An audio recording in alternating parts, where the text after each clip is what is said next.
I don't typically like to do this.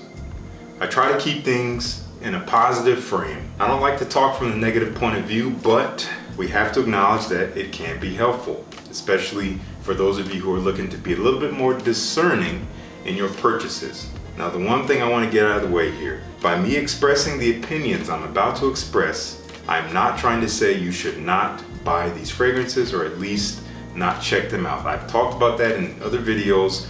One of the biggest mistakes you can make, and I've made this mistake many times, is getting an opinion from someone else on a fragrance that you have not smelled, even if you trust their opinion, and that opinion being negative, and you taking that to heart and saying, well, I'm not even gonna try it. Big mistake, you're missing out. So take this with a grain of salt. These are 5 fragrances that don't move me. For one reason or another, some of them I don't even really enjoy. I don't really even like them. Or at the very least, they were disappointing. So let's dive right into it. All right, this first one up, I've talked about it before. I blind bought this 2 years ago when it came out. I don't know why I was so excited about it, but this was kind of the straw that broke the camel's back for me in terms of designer fragrance flankers. We're talking about Armani Code Eau de Parfum. This was a brand new flanker. It came out back in 2020. I was a fan of the original Code. I used to have a bottle that I didn't really wear it that much, so I ended up getting rid of that years ago. But I did like the DNA, and I was excited by the idea of it being stronger. And that's basically what we have here. They took the original Code that came out in like 2004 and essentially rebottled it, because from 2004 onward, the original Code was kind of watered down. It was reformulated, and it was a shadow of what it once was when it came out. The bottle that I once had was just like that. It did not perform well, did not have much integrity to the scent. So I was excited about getting this. I got it, I smelled it, and I'm like, okay, it smells like Armani Code, but a little bit richer and fuller and denser. And then I had the question, I'm like, is that what I wanted? I'm like, I thought it was what I wanted. But then it made me realize something that bugs me, and that is these companies who put out a fragrance, it might be watered down throughout the years, and then they release something that is reminiscent of what it used to be, but they sell it to us for a premium. So it's like pulling it away and then selling it back. And that is nothing but a cash grab. I know that. I think I've always known that. I didn't want to admit it, but now I am standing on the rooftops and happy to admit that. This is a cash grab, just like about any flanker. So I don't really believe in flankers like I used to. I don't really feel called to go rush out and grab something, even if it is based on something that I love. So Armani Code Eau de Parfum kind of killed my interest in designer flankers. But it smells really good, don't get me wrong, but it's nothing new. If you like Armani Code, you will like this. If you have Armani Code, you don't really need this, even though this might last a couple hours more. That's it. This next fragrance has a fair amount of hype in terms of fragrances from this house. This was actually a gift from a subscriber, so I really appreciate him sending it to me. I am really glad to have it and experience it, but this does not live up to the hype that I've seen. I don't quite understand what it is people truly love about this. It smells really good, but that's all it is. It's just another way to smell good. This is coming from bottle number 9. This is called Lafayette St. This smells like Boss Bottled to me, and not even like a niche version of it. It smells like a $300 version of Boss Bottled, meaning that you're paying $300 for Boss Bottled, which is not worth it. Just get Boss Bottled, or get the intense version, or whatever smells the closest to Boss Bottled that is easy to buy these days. It's kind of aromatic. It has a bit of this almost apple-like sweetness with a little bit of this creamy vibe in there, a little powdery. I can see it being very appealing, but for this price, no. I don't see the hype. I don't dislike it. It smells good, but nothing special whatsoever. And honestly, I feel that way about a lot of the fragrances from this house. So come at me in the comments. If you love bond number 9, don't stop loving bond number 9, but I have yet to be impressed by this house. That is Lafayette St. Okay, coming from a house that I really enjoy. Wow, that's great. I just kind of broke the atomizer on that, just taking the cap off. I don't wear this fragrance anyway. This is coming from Penhaligon's. I have a couple of their fragrances. I love them, but this one I don't love. I actually already regret spraying it, but I wanted to be true and clear to my opinions on camera. This is called Orange Blossom. There appears to be a following behind this, As I smell into it, I can kind of see why.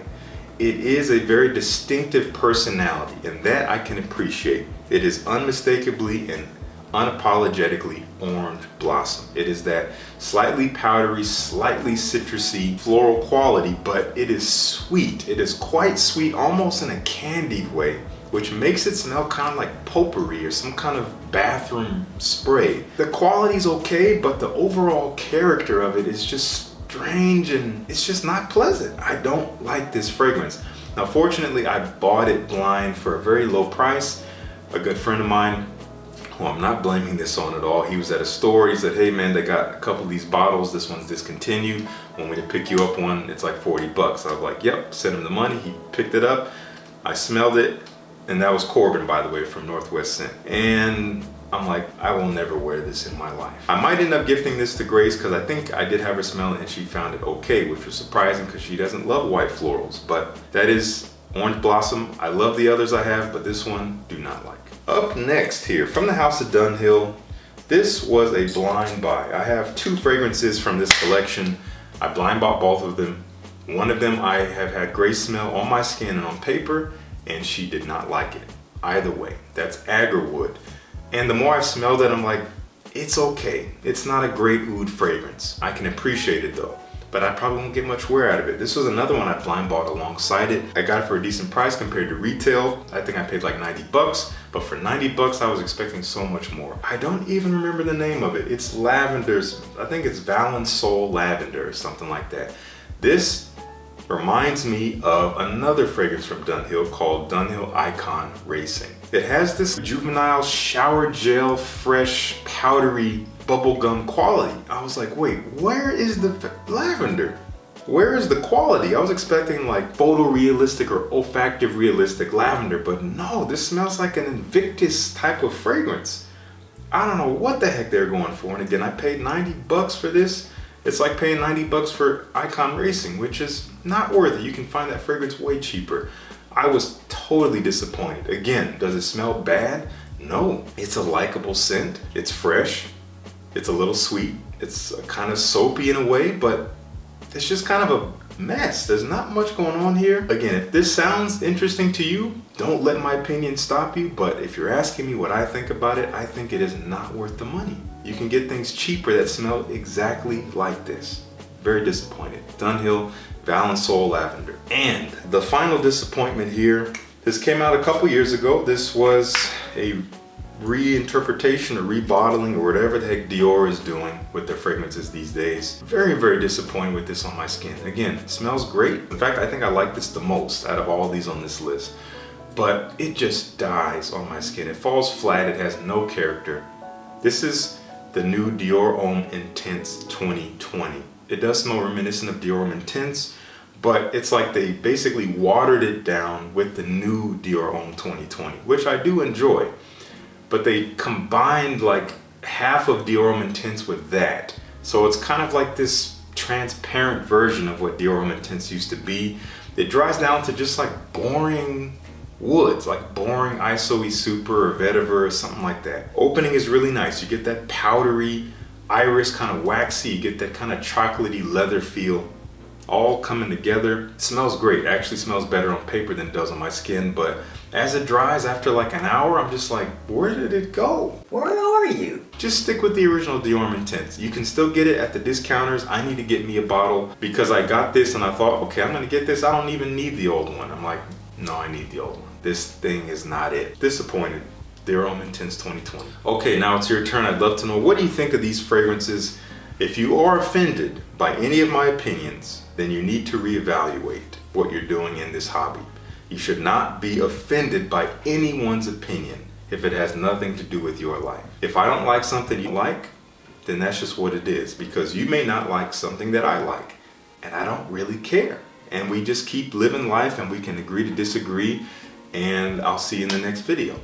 So just keep that in mind before you start typing a comment. How could you not like this fragrance? It's amazing. Look, if you think it's amazing, you can just stop right there and run with that. It's an amazing fragrance to you. That's good enough for you. And you just keep it moving. You don't have to change my mind, because I'm not going to try to change yours. Anyway, thank you so much for tuning in. Peace. I'll see you in the next one.